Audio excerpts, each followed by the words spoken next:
Hi, welcome back to the channel. We're back to real-time weekly videos, which is super exciting. And we're gonna be starting a new book. Going in! 3, 2, 1, go!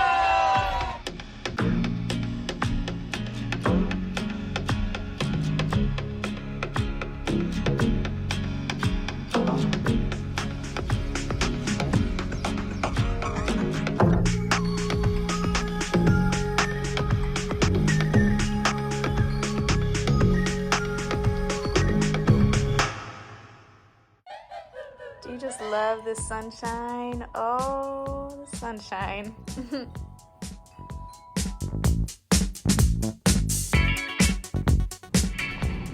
Hi. All right, just finished my mile with this one for my streak. So I thought this would be an appropriate time before I get into book or possibly books that we'll be doing over the next month and a half.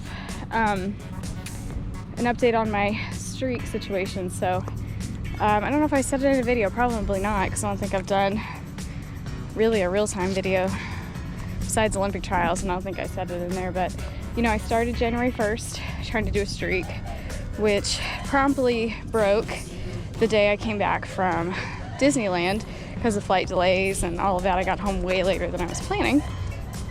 So making sure we're not gonna get hit by a car. So I started the day after I got back from Disneyland and started over. So today is day 30? 28? It's either 30 or 31. Today's Thursday.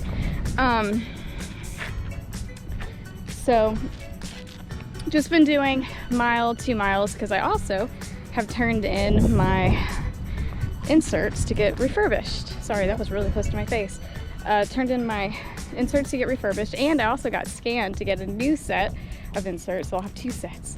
So I'll never have to run without my actual inserts ever again, because I have just over-the-counter ones in my shoes right now, and they make my feet hurt. So let's turn around, Sadie. So anyway,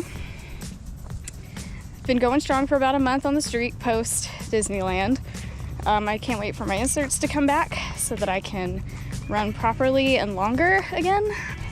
Also, between now and Dopey training, I will be going through my 5K and 10K plans and seeing if I can increase my speed a little bit there, just because I do good with some structure. If I don't have any plan to go by or any goals, you know, my running kind of falls off. So besides the streak goal, I'm going to be working on my pace for 5K, 10K, just for funsies. And I'm not at my normal house. We're down at our lake house, which is why I'm in shorts and a tech shirt, because it is way warmer here. But I'll show it a little later in this video. I came up with goal paces for 5K, 10K, half and full. Or maybe just the 5K, 10K and half. Now I can't remember what's on my whiteboard, but I'll show you my whiteboard when we get back. Oh, but for now, we're just going to go do some Peloton core, because that is something else I'm trying to get back into the swing of things, is doing my strength training, and specifically doing a day of core. I'm trying to do 3 strength training days, Tuesday, Thursday, Saturday. And I decided on Thursdays will be my core day. So I'm gonna get inside here and find a Peloton core class on my phone and do some core. The birds have been real crazy. I think it's because it's starting to get warmer. They're starting to be more active. Hello, little birdie. I took the dogs for a walk this morning, and there was all kinds of bluebirds and stuff. But whoa, there's 2 of them up there. They've been going in and out of this bush. I'm wondering if they have a nest up there.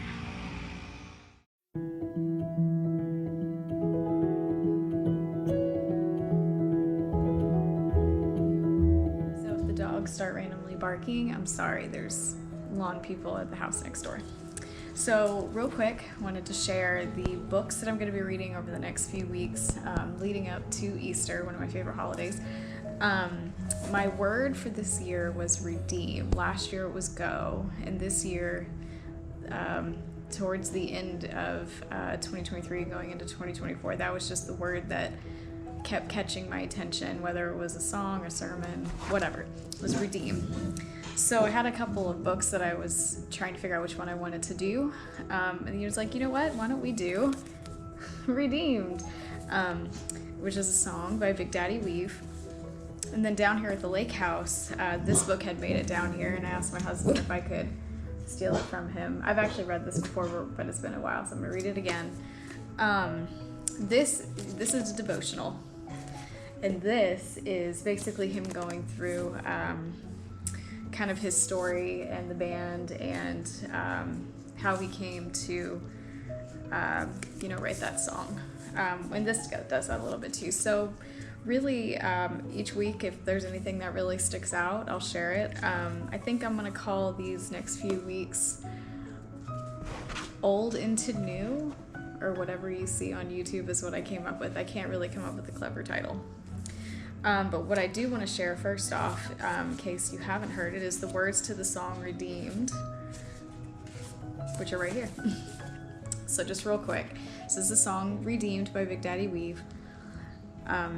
Seems like all I can see was the struggle, haunted by ghosts that lived in my past, bound up in shackles of all my failures, wondering how long is this gonna last. Then you looked at this prisoner and say to me, son, stop fighting a fight that's already been won.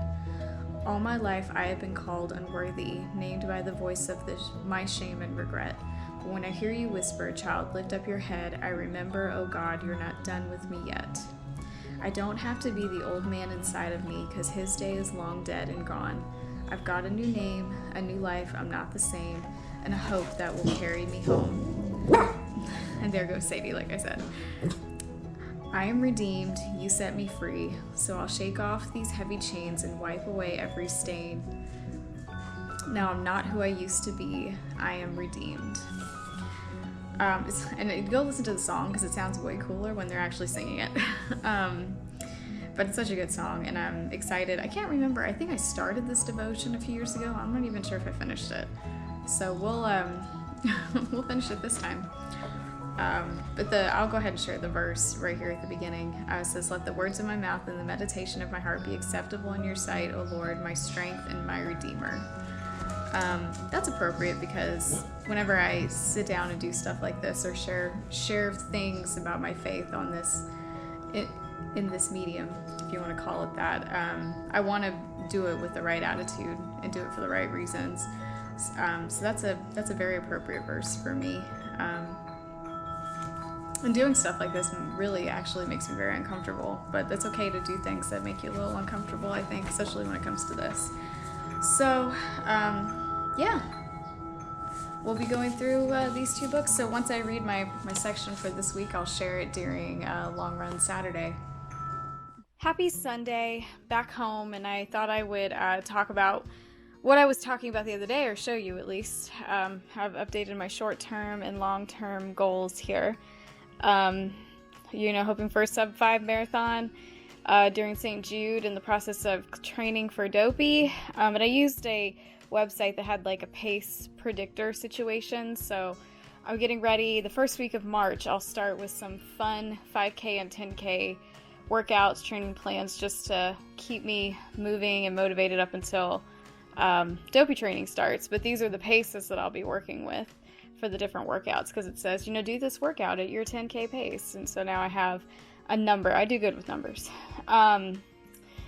I want to get, at some point, an actual half marathon POT, although it sounds like Disney might be changing their half marathon requirement, for something like Dopey, to where the one that I currently have will work. And if that's the case, then this will change to just a new PR. And then we have entered the lottery to do Rim to River Grand Canyon in 2025 after Dopey. So I'll know sometime in March whether we actually got in for 2025. But that'll be a long-term goal. Eventually we are going to do this. We're just going to enter the lottery every year until we get it. Hey, sweet girl. We're going to wrap up this first video in what I decided to call Old to New. And hopefully that title will actually work for all of our topics. But one of the things that made me think of redeem or redemption as my word for the year was I was watching one of my favorite movies, and I've watched it a million times. And for some reason, this was the first moment where I was like, I think that's my 2024 word. Was and I can only imagine there's a scene where he's working on a car with his father. His father was talking about how he finally understands why he likes to make something from nothing, take junk and do something new with it. And he's like, there's a word for that. And Mark Millard says redemption. And that's what, that's really what God does to us, is takes this old self and can make it something completely brand new, and something beautiful. So anyway, there's like 32 chapters in this book and 30 in the devotion, so they're going to be kind of spread out over the 40 days that lead up to Easter. But so we'll start the devotions next week. But I read the first chapter in I Am Redeemed, and he was talking about how he remembers when they won the fan award for the song Redeemed, and how it kind of brought back memories of when he was writing that song, how he was listening to, I'm sorry if you hear my dog barking at our pool cleaner. He was, listening to the voice of the great liar. That's the name of this first chapter, is the great liar. That being, Satan. How he wasn't good enough and all of these different things. And that's how he came to write that song, and how it's touched so many people. And I mean, like me, I love that song. But he says in here, when the Lord moves in your life in a real and personal way, no one can ever take it away from you. People can try, but there's something ironclad about having an experience with the very real God. It's like what the Lord said to the people of Israel, my presence will go with you. And that's from Exodus. After that, a beautiful thing happens when you share your experience with others. They become hungry for their own personal encounter with Him. And that's what I think a lot of songwriting, especially in this genre, why it's so touching and can really move in crazy ways, is because majority of the time it's written from that artist's personal experience, or even a personal pain or personal suffering, and that's what's relatable. So I'm going to read the last few paragraphs that he writes in here, because I can't even sum it up even better than he already does. But he's talking about after they won the award for Redeemed, in the weeks following, he started to question why they even got that award. Like, that song wasn't good enough. I don't feel good about it. Blah, blah, blah, blah, blah. And so what he says is, I didn't realize it then, but I was listening to the voice of the great liar. The enemy's long-term, unchanging strategy is to tell us lie after lie about ourselves. The Apostle John wrote, when Satan lies, he speaks his native language, for he is a liar and the father of lies. That's from John. Sadly, we're often all too eager to listen. The enemy was speaking a small falsehood into my mind where he knew I was the weakest. I added all the other ingredients to make it grow into something overwhelming. I was angry, scared, and all the other things the enemy hoped I would be. Perhaps most ironic of all, I felt powerless. Isn't that exactly what you would expect the enemy of the Lord to want us to feel? Here I was, having experienced an encounter with the Almighty Lord of the universe, who clothes me in righteousness, turning my back to that truth to embrace hate for myself, because I might have said something that sounded stupid. We're referring to his acceptance speech for the award. It sounds insane, but perhaps you've experienced these lies as well and know exactly what I'm talking about. Then one day, thanks be to God, I saw myself in the mirror of grace. Even though I had known the Lord and had loved Him, I had never looked at myself the way He does, covered in His love, redeemed by His great sacrifice. And so I think that that just lends it well to, one of the things that I want to be a part of these videos that I make, is just to remind people that they are a masterpiece. And no one gets to define that masterpiece except the one that made it. So hopefully that can encourage you today. But I'm looking forward to, like I said, I've read these before, but it's been years, so I honestly don't remember specifics. But looking forward to sharing just whatever pops out each week from the devotions that I read. It'll be about 5 a week from this, and then same from this book. 5 chapters, and anything that sticks out I will share. But we're going to be just kind of playing around with with training. Actually, this next week, and I'll of course bring the camera along, I will be attempting a hike that I did several years ago, hopefully prepping for that rim to river. I'm actually going to pack a bag like I would be, the stuff I would be carrying for that Grand Canyon hike, so I'll be sure to share that experience. I hope everyone is well. I hope your weather is better than ours. It keeps doing this and it's driving me nuts. I just want it to become spring and that really, really comfortable temperature to be outside. That's all I want. Be sure to like, comment, and subscribe. Always remember that you are God's masterpiece. And I'll see you next week.